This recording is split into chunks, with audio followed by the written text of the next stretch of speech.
So I'm sure you guys have already heard about this whole Hunter Biden email scandal, but basically through some sketchy source, I don't know exactly how this worked out.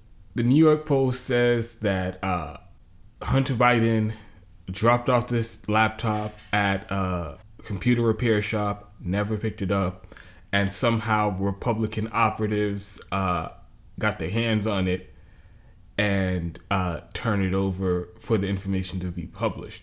And really, the most damning thing to come out of these emails, and of course, there was a bunch of petty personal shit about Hunter Biden and his drug use or whatever. All the personal shit I don't really care about, except for the hypocrisy. It points out that how Joe Biden treated his kid with the drug issue compared to how he had this whole lock 'em up mentality when it comes to everybody else. Aside from that, the personal shit in there, I don't really care about. And the big takeaway for me was that it confirmed what we already knew about this whole arrangement that Hunter Biden had with Burisma, the natural gas company in Ukraine, where he was a member on their board getting paid tens of thousands of dollars a month, if not hundreds of thousands of dollars. The ranges between $50,000 and $180,000 a month to do nothing, getting paid more than most people on the board of any energy company around the world. And the purpose behind it, him getting that job and getting paid so much, was so that they can have influence with Joe Biden, who was vice president, who was in charge of Ukraine policy from the White House at the time. So that was the whole purpose of even giving Hunter Biden a job on the board of Burisma. He has no expertise in natural gas or Ukrainian business. It was just regular old corruption. We knew that. But in the emails, they confirmed that Joe Biden was kind of in on it, even though he's been pretending like he wasn't, like he know nothing about what's going on with Burisma, and it wasn't influenced by his public position at all. Well, the emails show that Hunter Biden was talking to execs at Burisma, emailing with them, and arranging and thanking Hunter Biden for setting up meetings with his dad, the vice president, and coming up with strategies to influence the White House to get favorable outcomes for Burisma. So what we all knew it was, the emails proved, and they also proved that Joe Biden, once again, is a goddamn liar, and he's been lying about this the entire time. The real interesting part of the story is the overreaction by all these different social media platforms to outright censor the story and block anybody from even posting a link to the story to the New York Post. And like I said, this is outrageous and unbelievable, and I don't think anybody's seen anything like this ever. And if you were someone who is sharing this information, share the links, you'd get your account at the very least frozen. The New York Post, their Twitter account was frozen, and they were prevented from posting anything for a couple hours. But a lot of other people got their accounts suspended, even prominent people like the White House press secretary and other prominent people on the right who were sharing the story. And of course, the excuse that Facebook and Twitter were using for this unprecedented censorship was fake news, and this is a potential Russian disinformation campaign, and they're trying to interfere in the election, and all the buzzwords that they normally use to justify censorship. And so for me, the biggest scandal is the unchecked power of unchecked power of censorship that these giant social media platforms have. And I'm going to talk about that in a little bit. But first, like I've talked about on the show before, I need your help making this sustainable so that I can focus on making more content for you guys, and I don't have to worry about trying to make money any other way. So I already said on the show before, YouTube froze my ad account. I have no ads playing on any of my videos. I can't even cash a check for the money that they owe me until they unfreeze my account, and have no idea how long that process is going to take. It's already been more than 3 months. So I've been relying on the audience, people who are able to financially contribute to the show, subscribe to my Patreon account. The link to my Patreon is in the about page of my YouTube channel. I've also made a PayPal account for the show. So if you want to do like a one-time contribution on PayPal, the link is also in the about page. And I want to thank everybody who's contributed to the show over the last couple of weeks. It really means a lot, and you guys have helped me out. So again, those are 2 ways you can help out with the show. Also, in the about page of my YouTube channel, I'm doing a partnership with this company called Mask Up, where if you click the link to the website from my about page, then I get 20% off of whatever you purchase at their website. So their masks, they're selling reusable cloth masks. They're about $17 each. And so if you're looking for a mask or anything like that, everybody has to wear them inside anyway. So you might as well buy it from Mask Up, and I get 20% of the commission. So back to the whole Hunter Biden outrageous social media censorship story. So the pretext that Facebook and Twitter were using for their censorship was that, like I said, we have to crack down on this Russian disinformation campaign, this spreading fake news, trying to interfere with the election, all the buzzwords, all the Russiagate buzzwords. The problem with that was they had absolutely no proof that what they're saying was true, meaning what the executives of the social media platforms were saying is true. They have no idea that this was some type of Russian disinformation campaign. They have no idea that this is fake news or anything that was being reported was factually incorrect. Because within hours of the story originally being posted and being shared on Twitter, they were already banning it. So nobody did any investigation. Nobody verified anything. They already banned it. And they were already calling it some type of Russian disinformation campaign with zero evidence. And further to that point, the people that they laud in these and hold up for and trust to giving the rationale for censorship, the intelligence community, the director of national intelligence himself came out today and said that there's no proof that this is some sort of Russian disinformation campaign. There's just no proof of that. So even the intelligence communities are going with the Russiagating bullshit.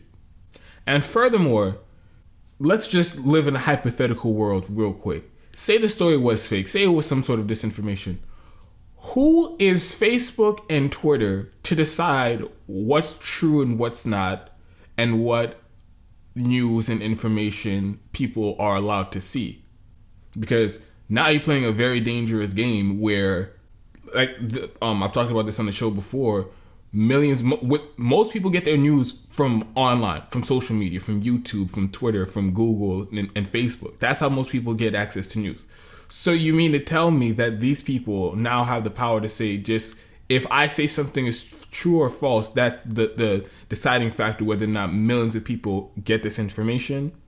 That is way too much power for tech billionaires to have completely unchecked.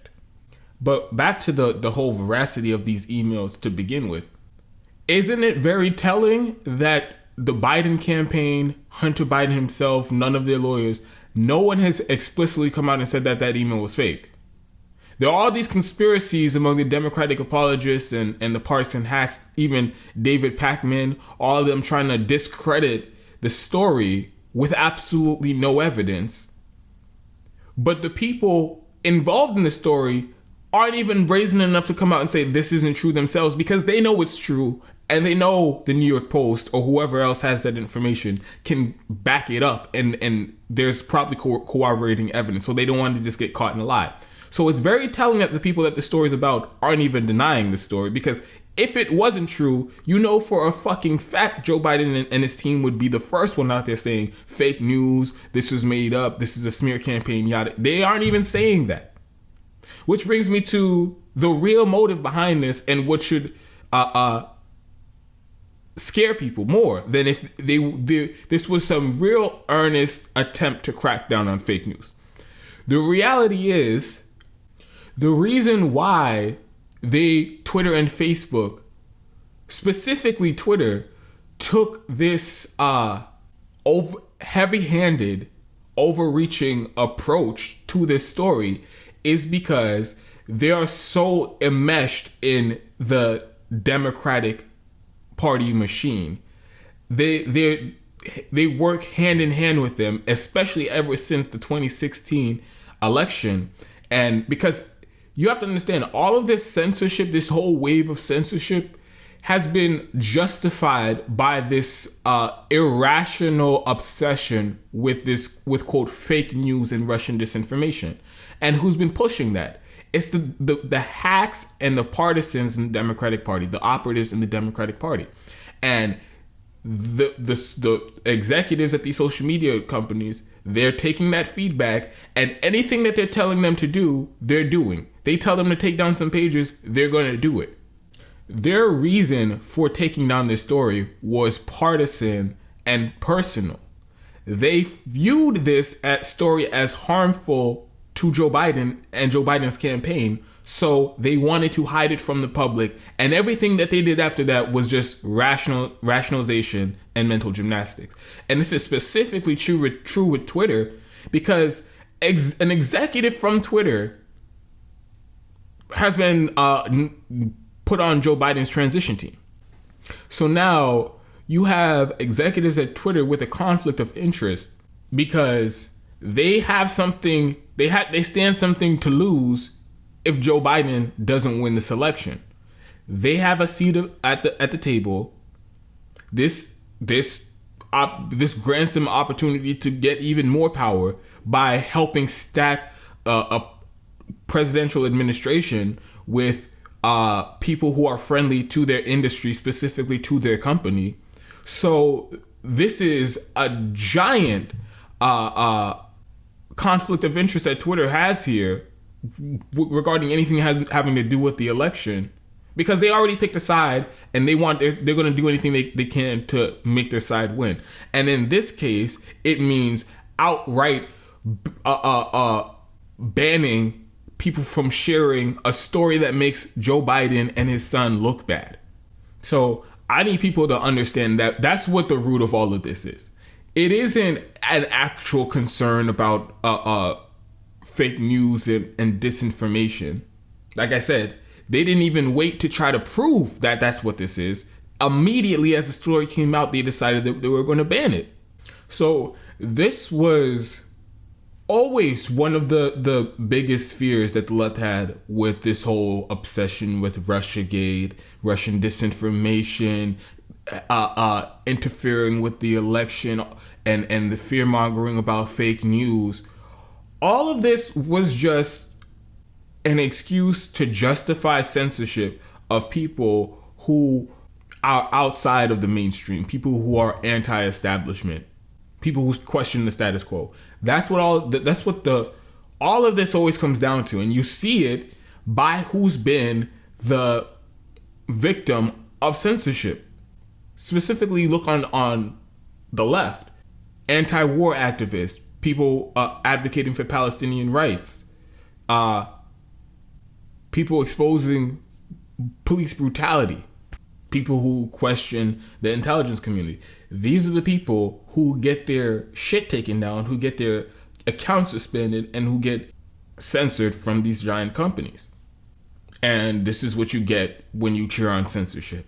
Inevitably, they'll go too far, and of course, they're going to abuse their power. And I say inevitably, but you could arguably say that they've been doing this from the very beginning, that this was the purpose from the very beginning. And a lot of people say when people like myself and others bring up the fact that we need to regulate these companies like they're public services, people say, oh, well, these are just, that you can't be mad at them for doing what they do. They're a private company. They get to do whatever they want with their platform. Two huge points of pushback from me. One, this isn't even really in the realm of private practice from a private company anymore, because what we see with a lot of the censorship is they're doing it at the behest of government officials, at the behest of politicians and political operatives with ties to the government.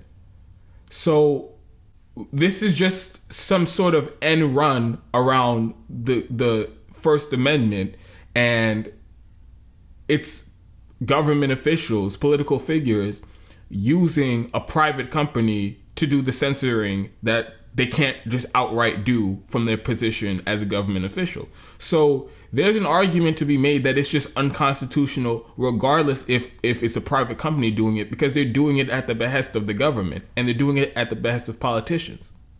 That's the first point. And the second point is, regardless, the what they've become and the power that they have to shape discourse and conversation on any number of issues across the country and around the world, that is too much power for a private company to just have. And like we've pointed out in this story and in many other stories before, they abuse that power. And there are always people who will be censored and basically removed from public discourse with absolutely no recourse.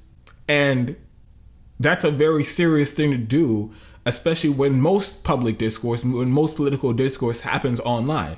So imagine if social media companies say your particular brand of ideology, line of thought, we say that's too much, too far, so we're going to ban you, and now you can't have any discourse on and you can't be part of any public discourse on this issue or any other issue. That's very serious, especially now in times of COVID. We're seeing less face-to-face interaction, less physical interaction, and more interactions online. So you're telling me that at a whim, at the discretion of people behind a computer screen who have no sort of expertise in deciding what's good speech and what's bad speech, what's fake news and what's real news, you're going to tell me that they have full authority to completely erase somebody from the internet and there is no recourse for that? That, again, I think that's ridiculous. I think that's a ridiculous position to take. And anybody who's still arguing that let them do what they want because they're a private company, you are such you have drunk the Kool-Aid of capitalism to the point where even where it's obviously destructive to society, just because something capitalism, something free market, you're willing to let it go down with the ship just to prove your point that we're a capitalist country, like Nancy Pelosi said. Like, I think that's just a ridiculous position to take at this point. So this story is just just yet another example of how they abuse their power to go after people that they just don't like, to hide things that they just don't like, that makes them look bad, that makes their friends look bad. And so they aren't even, that's the thing, like I said, they aren't even doing this like on some objective measure of we're actually trying to get rid of fake news. No, the fake news that benefits them, they'll let that shit fly. They'll let that shit ride, and there won't be a moment of pause when it comes to whether or not they'll allow it. I mean, look at Russiagate. And it's funny that the same people who were pushing Russiagate and evidence-free conspiracy theory for 4 years, these same people who were reporting on stories that were outright false, easily disproven, and not verified, and had to be retracted. I don't even know how many times stories from the Russiagate era were ran by the mainstream news, ran by all the major outlets for the entire day, wall-to-wall coverage, maybe even the entire week. And then a couple days later, it turns out that story was actually bullshit, and it was based entirely off of an anonymous source with no corroborating evidence. How many times did that happen during Russiagate?